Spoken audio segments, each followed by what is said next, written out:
नमस्कार YouTube family. आज आपण जाणार आहोत नृसिंहदर्शन सांगोडेसाठी. त्या ठिकाणी आपण दर्शन घेऊन परत येणार आहे. त्याच्यासाठी आपण आज पहाटे 3 वाजता उठतो, अंघोळ केली, चहा घेतला आणि 4 वाजता घराच्या बाहेर पडलो. पट्टणकोडोलीमध्ये यायला मला 4:40 झाली. तिथं न थांबता आम्ही सरळ सांगोडेच्या दिशेने रवाना झालो. सांगोडेमध्ये पोचता आम्हाला 5:20 झाली. 5:30ला तर काकड आरती असते. 10 मिनिटात पटकन आम्ही गर्दीत सापडू नये म्हणून पटकन पुढे गेलो. मंदिरात पदार्पण केलं. भावानो, हा माझा पहिलाच ब्लॉग आहे. याच्या आधी माझ्या चॅनलवरती भरपूर शॉर्ट्स अपलोड आहेत. आपण ते माझ्या चॅनलवरती जाऊन पाहू शकता. आज श्रावणाची अमावस्या, आज अमावस्या आहे 4/8/2024. आजपासून श्रावणाला सुरुवात झाली. त्याच्यासाठी आम्ही दर्शनासाठी सांगोडे येथे आलो आहोत. मंदिरमध्ये आत गेलो. आज गर्दी खूपच कमी आहे, कारण पावसामुळे महापुराची परिस्थिती निर्माण झालेली आहे. सर्वत्र रस्ते बंद आहेत. अशा परिस्थितीमध्ये लोकांना मंदिरापर्यंत यायला रस्ते नाही, म्हणून खूपच कमी लोक हजर आहेत. अगदी गाभाऱ्याच्या जवळ जाऊन आम्हाला शूट करता आलं, हे मी माझं भाग्य. तसंच आपण सर्व पाहत असणाऱ्यांचं नशीबच समजतो. काकड आरतीला सुरुवात झालेली आहे. लोक फारच मर्यादित असल्यामुळं आम्हाला अगदी छान दर्शन झालेलं आहे. अगदीच मोजकी लोक उपस्थित होते. अगदी मी ज्या ठिकाणी आता थांबलो आहे, शूट करतो आहे, त्या ठिकाणी अगदी उभा राहायला सुद्धा जागा नसते, इतकी गर्दी असते. पण आज खूपच गर्दी कमी आहे.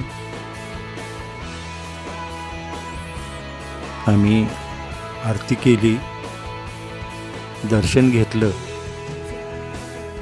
आणि अजून आरती चालू आहे तोपर्यंतच थोडं बाहेरून तुम्हाला दाखवता यावं म्हणून मी बाहेर येण्याचा प्रयत्न केला.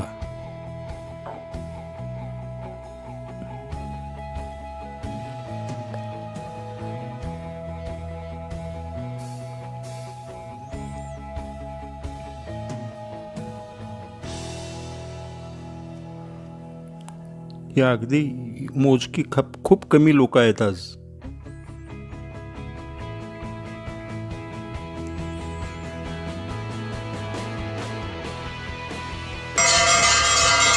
ही आरती अजून चालू आहे. बाहेरून दाखवावं तुम्हाला म्हणून मी थोडं बाहेर आलो. हा आरतीचा घंटानाद चालू आहे. आरती झाल्यानंतर आम्ही बाहेर आलो. त्या भावाला आमचे फोटो घ्यायला सांगितले. त्या ठिकाणी आमचे 2 फोटो घेतले आणि त्यानंतर आम्ही परत पट्टणकोडोलीच्या मार्गाने परत निघालो. वाटेत घोड्यावरती एक छोटासा धबधबा तयार झाला होता, तो पाहिला आणि त्यानंतर परत आम्ही पट्टणकोडोलीच्या दिशेने जायला निघालो. आत्ता उजडायला सुरुवात झालेली आहे. तरी आम्हाला आज थोडा वेळ झाला आहे. प्रत्येक अमावस्याला आमचा हा उपक्रम असतो, पायी सांगोडेला जाणे. आमचे बरेच मेंबर्स हजर असतात, पण यावेळेला पावसाच्या परिस्थितीमुळे कमी आहेत. आम्ही 6:15 वाजता पट्टणकोडोली येथील बिरदेव मंदिर येथे पोहोचलो आणि तेथे दर्शन घेण्यासाठी तिथे आत गेलो. आज अमावास्या आहे, श्रावण सुरुवात होत आहे, त्यामुळं या मंदिरात छानशी रोषणाई केलेली होती. अगदी मनमोहक रोषणाई पाहून आम्ही दर्शनाला आत गेलो.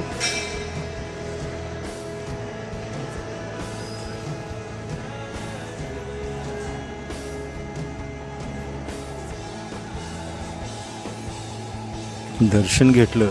भावानो, हा सर्व व्हिडिओ बल्बच्या लाईटमध्ये शूट झालेला आहे, त्यामुळं व्हिडिओ क्वालिटी कदाचित आपल्याला पाहिजे तशी मिळत नसेल.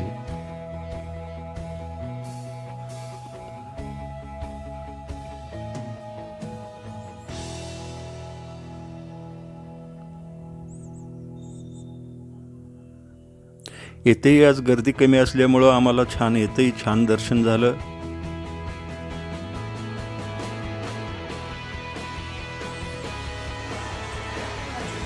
इथे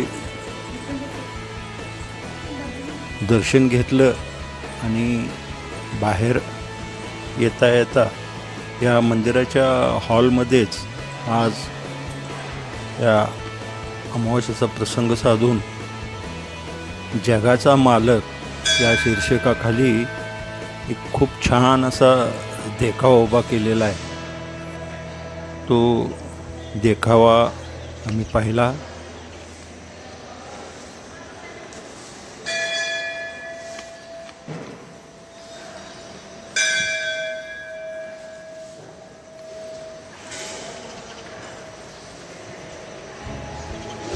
या देखाव्यातून या संपूर्ण जगाचा विश्वाचा मालक म्हणजे बिरदेव आहे हा सुचवण्याचा प्रयत्न केला. खूप मनमोहक असं सुंदर देखावा होता. त्याच्यासमोर अशी ही सुंदर रांगोळी काढलेली होती. हे सर्व पाहिलं. शेवटी हॉलमधील हनुमानाचं दर्शन घेतलं आणि पट्टणकोडोलीतही आम्ही 2 फोटो घेतले आणि परत मग आम्ही इंगळीच्या दिशेनं मार्गस्थ झालो.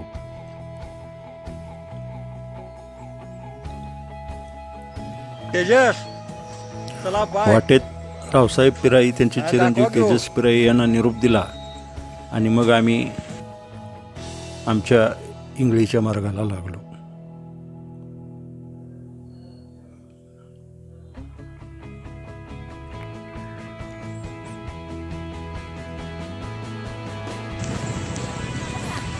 भावानो, आता आपण हे पाणी पाहताय, हे पाणी पुराचं पाणी आलेलं आहे. ॲक्च्युली नदीपात्र इथून 3 किलोमीटर लांब आहे, पण पाणी इतकं वाढलेलं आहे आणि अगदी रहिवाशी एरियात आल्यामुळं लोकांचं खूप नुकसान होतं आहे. शेतीमध्ये पिकांचं तर खूपच नुकसान झालं आहे. पाणी अगदी संथ गतीनं उतरतं आहे आणि पाणी इतकं वाढल्यामुळंच सगळे रस्ते बंद आहेत आणि लोकांना कुठे जाता येईना झालं आहे आणि मंदिरातही गर्दी आज त्यामुळेच कमी होती. शेवटी अशा पद्धतीनं आम्ही दर्शन घेऊन सकाळी 7:15 वाजता घरी परत पोहोचलो. फॅमिली, आपल्याला जर हा माझा व्हिडिओ जर आवडला असेल तर लाईक, शेअर आणि सबस्क्राईब करायला विसरू नका.